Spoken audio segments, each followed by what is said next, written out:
Eu não sou historiador, não sou um profundo conhecedor de história, mas é claro que eu tenho algum embasamento no assunto, pelo menos o mínimo embasamento que é exigido a qualquer criatura para que ela tenha uma opinião sobre a política de seu tempo.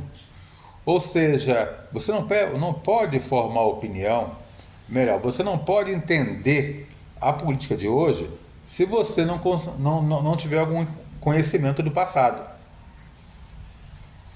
Então, por isso, é claro, eu procuro pesquisar o mínimo possível para que isso me dê embasamento, para que eu possa ter conhecimento de causa no momento de um debate ou mesmo de uma opção política. E aí eu faço essa introdução para me referir a 3 eleições esdrúxulas no Brasil, que está a caminho da 4ª eleição esdrúxula.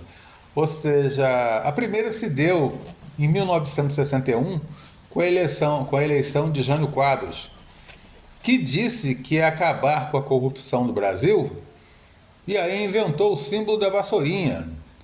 Parece que fizeram várias miniaturas, né? A indústria fez um monte de miniaturas de vassourinhas, porque ele iria varrer a corrupção, né? Então, a vassoura era o lema do Jânio Quadros.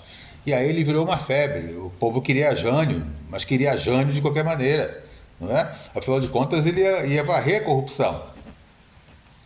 Acontece que, uma vez eleito, o Jânio não governou senão para os ricos, ou para a classe média alta, que é quase a mesma coisa. Ele defendia que o bolo, numa metáfora sobre a economia ou sobre os recursos do país, né, que o bolo deveria crescer para depois ser dividido ou repartido.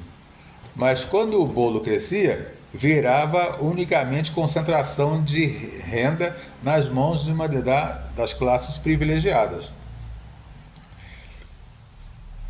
Doido, ele uniformizou todos os servidores públicos. Ele foi um governo medíocre, conservador, nenhuma atuação na área social, e ele renunciou com 7 meses de governo, mas sem elucidar direito os motivos da renúncia, limitando-se a dizer que forças terríveis o compeliam a tomar aquela atitude. Em 1989, surgiu o fenômeno Collor no Brasil. O fenômeno Collor foi fabricado pela Rede Globo. Eu me lembro perfeitamente de que quando o Plano Cruzado apodreceu, ou seja, o governo Sarney lançou o Plano Cruzado para ganhar as eleições para governo de estado em 1986. Ele ganhou, fez a maioria absoluta dos estados, né? Fez os governadores da maioria absoluta dos estados. Vencendo as eleições, ele lançou o Plano Cruzado 2, porque o Plano Cruzado 1 já começava a deteriorar, mas ele lança o Cruzado 2, que modifica o Cruzado 1 de todos os modos, e aí a economia começa a entrar em crise, o que vai gerar adiante a hiperinflação. Eu estou falando do Sarney no momento, né? Agora, nessa época, que eu chamo de apodrecimento do Plano Cruzado, a Globo, ela transmite um Globo Repórter, cujo personagem principal, o grande protagonista, era Collor, Fernando Collor de Mello. Isso mais que pelos idos ainda de 1986. Ele sequer era candidato ainda à presidência da República, porque as eleições só se deram em 1989. Eu sei que o Collor foi apontado como herói caçador de marajás, saneador da economia de Alagoas e uma espécie de herói, uma espécie de um deus. Em 1989, o nome do Collor já estava feito e o povo queria Collor. Ele era reacionário, mas o povo queria Collor. Ele não tinha currículo. Pelo menos antes de ser governador de Alagoas, ele não tinha currículo nenhum. Tinha sido prefeito de Maceió por ter desfilado diante da mulher do Costa e Silva. Ele teria, naquela ocasião, feito o papel de modelo. E aí ele foi lançado na política por isso. Dizem, aí eu não tenho embasamento para dizer, que ele teria ganho nessa época, né, a prefeitura de Alagoas por ter desfilado para a mulher do Arthur da Costa Silva. Mas o grande fato é que o Collor concorreu, venceu, e o primeiro ato dele foi confiscar as verbas de quem tinha mais do que 50 mil cruzeiros novos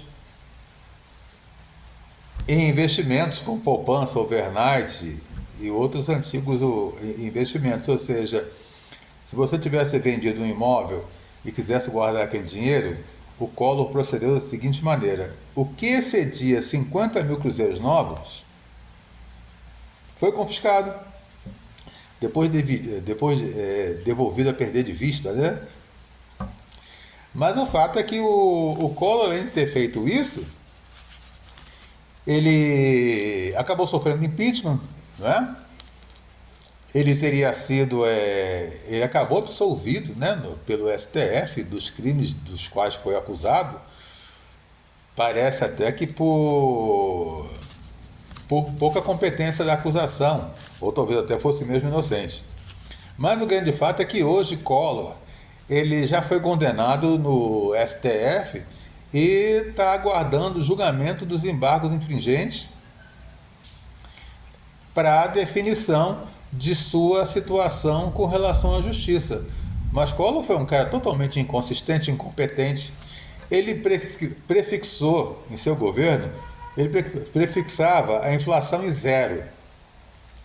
E aí o que acontecia?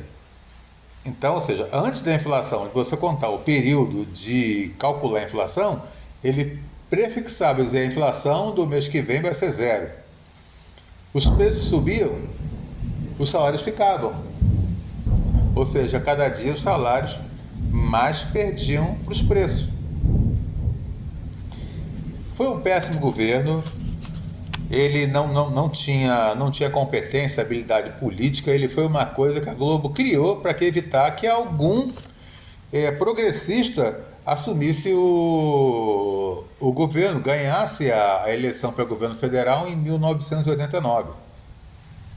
Quer dizer, isso foi uma espécie foi um mal, um dos males que a Globo nos causou. Aí, não contente em lançar Collor sofreu impeachment em 1992, houve o governo Itamar, governo Fernando Henrique, 2 governos Fernando Henrique, depois disso um governo Lula, outro governo Lula, governo Dilma.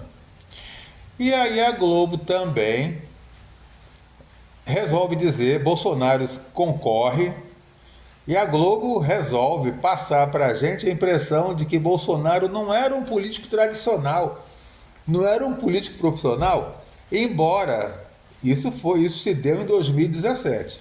Bolsonaro foi candidato em 2017. E a grande mídia dizia que ele não era um político profissional e conseguiu que a opinião pública, idiota, né, acreditasse nisso, que ele não era um político profissional, embora ele estivesse dentro do Congresso desde 1990, há 27 anos dentro do Congresso, sem apresentar um projeto, ou sequer um projeto importante, ou pelo menos um projeto que não fosse do interesse dele. E no mais, ele se limitou a ficar cochilando dentro do Congresso, e quando ele se manifestava, era para dizer impropérios. Então, esse cara, com esse perfil político, ele foi escolhido da Globo, escolhido do Brasil, porque o Brasil queria Bolsonaro, porque o Brasil queria Bolsonaro. A gestão do Bolsonaro foi um fracasso, como todo mundo sabe. Chegamos a um nível de miséria tal que o Brasil voltou ao mapa da fome. E o desemprego cresceu de uma forma absurda. Ele não tem competência. E, além disso, Há grandes analistas que dizem que se ele tivesse vacinado quando a Anvisa aprovou as vacinas que vieram para o Brasil, se ele tivesse comprado as vacinas nessa época, a tempo, ele teria evitado 300 mil mortes a mais. Ou seja, nós teríamos tido em torno de 400 mil mortes em vez de 700 mil mortes por conta da pandemia de Covid-19. E o que é mais grave, quando algumas vacinas foram compradas, mais por força do Congresso e do STF do que do próprio Executivo, o Bolsonaro começou a fazer campanha contra a vacina, atribuindo várias mazelas e vários males, né, à vacina. E hoje, talvez por conta disso, hoje, em 17 de março de 2025, há inúmeros casos de sarampo no Brasil, uma doença que já estava erradicada.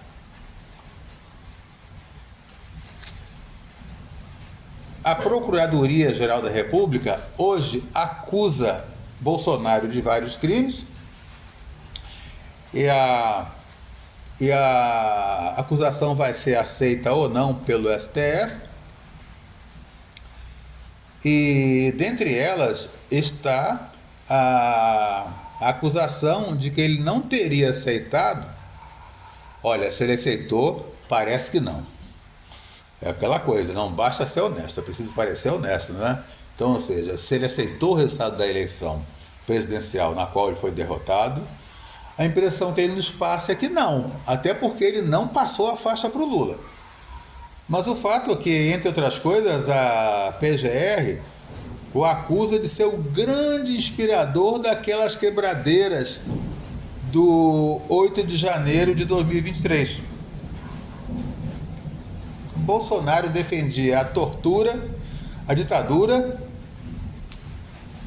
e tinha como ídolo maior Carlos Alberto Brilhante Ustra, um dos maiores torturadores do regime militar, se não o maior dentre todos. Agora, o mais interessante é que, com derrotado o Bolsonaro, ele agora às voltas com... Aliás, várias vezes o Bolsonaro fez manifestações, utilizou duas datas de 7 de setembro para fazer campanha. Foram 7 de setembro de 2021, 2022, para fazer campanha para si próprio, para a reeleição e contra o Supremo e as instituições democráticas. Em 2022 a coisa foi mais feia ainda, que ele utilizou o palanque exclusivamente para fazer uma campanha contra as instituições democráticas e pela reeleição dele. Inclusive o público começou a chamar, o público bolsonarista começou a aclamá-lo gritando: imbrochável, imbrochável. Aí eu apelidei aquele 7 de setembro, digamos assim, liderado por Bolsonaro, aquilo não foi o 7 de setembro, não se comemorou mais a independência do Brasil. Comemorou-se o dia do imbrochável. Agora, o mais grave é o seguinte: ontem houve uma concentração no Rio de Janeiro, em Copacabana, como sempre, com ataques ao Supremo, por parte de Silas Malafaia, né? Que atacou o ministro Alexandre de Moraes, chamando-o de criminoso. O judiciário sofreu ataques também de Tarcísio de Freitas, que é igualzinho ao Bolsonaro. Ele é o Bolsonaro 2, a missão. A diferença entre ele e Bolsonaro é que ele leu mais um pouco, ou talvez tenha lido bastante, mas o perfil político é o mesmíssimo. Os princípios são os mesmos. A vocação ditatorial é a mesma. A veia tirânica é a mesmíssima. E a despreocupação com a questão social é igual também. Ele, por exemplo, mencionou no seu discurso o envelhecimento da população, que deveria ser considerado e analisado, e também o financiamento do SUS. Ele disse que eram dois temas que deveriam ser discutidos. O Reinaldo Azevedo, da Band e do É da Coisa, ele interpretou, Reinaldo Azevedo, que aquilo já fosse um aceno de Tarcísio de Freitas para, caso eleito, empreender uma nova reforma da Previdência. Ou seja, se você hoje se aposenta com 65 anos, na próxima vai se aposentar, pressuponho eu, agora é pressuposição minha, com 70. E mais ainda, que quando ele fala em também analisar sobre o financiamento do SUS, não com essas palavras, mas o Reinaldo Azevedo, ele interpreta que ele estaria apontando a necessidade, né, de tirar verbas do SUS, o que significaria o sucateamento, a aniquilação, a derrocada, o esfacelamento, a demolição do SUS. Então todos teriam, a partir do momento em que Tarcísio tomasse posse, pode até tomar posse, que ele pode até ganhar, então as pessoas vão ter que ter dinheiro para poder se medicar, para poder se vacinar, entre outras coisas. Isso já é pressuposição minha. Mas o Reinaldo Azevedo, ele diz mesmo que ele muito provavelmente estava se referindo ao governo não gastar mais com o SUS, não gastar mais tanto com o SUS, de modo que ele ficasse totalmente ineficaz e, do meu ponto de vista, inútil. Mas o grande problema é que Tarcísio de Freitas é o candidato da Globo. Uma vez a Daniela Lima, na Rede Globo, ela fez críticas à polícia do Tarcísio de Freitas, não sem antes elogiar a gestão dele. Ou seja, o Bolsonaro tem a mesmíssima ideologia, o Tarcísio de Freitas tem a mesmíssima ideologia do Bolsonaro. Ele faria um governo também tirânico e é um cara conservador, um cara que eu acho que não traria nada de bom para a sociedade em geral, a não ser para as camadas privilegiadas da sociedade. Sem contar, repito, o perfil tirânico que ele tem. Porque, segundo o próprio Reinaldo Azevedo, as pessoas dizem, a Globo diz, a grande mídia, quando eu falo Globo e grande mídia. A grande mídia diz que ele é moderado. Mas, segundo o Reinaldo Azevedo, ele próprio, Tarcísio de Freitas, faz questão de dizer que ele não é moderado coisíssima nenhuma. Ele não é de direita, que ele seria de extrema direita. Então, eu não sei, olha só, agora esse processo vai ser muito rápido, porque se esse fenômeno de eleições esdrúxulas, eleições de presidentes totalmente esdrúxulos, aconteceram no processo que vai de 30 em 30 anos, dessa vez vai haver uma precipitação, como aconteceu nos Estados Unidos, onde o Trump, 4 anos depois de derrotado, voltou ao governo. Então, se não voltar o Bolsonaro, é bem possível que os saudosistas da extrema-direita, as viúvas da extrema-direita, dentre elas a Globo e a grande mídia, recoloquem o extremismo de direita no poder na figura de Tarcísio de Freitas. Bom, quem não é tolo não embarca na deles, não é? Agora, quanto a mim, que sou progressista, a mim só cabe esclarecer, eu, sem mídia, sem público, eu vou tentar, dentro do possível, esclarecer ao maior número de pessoas possível.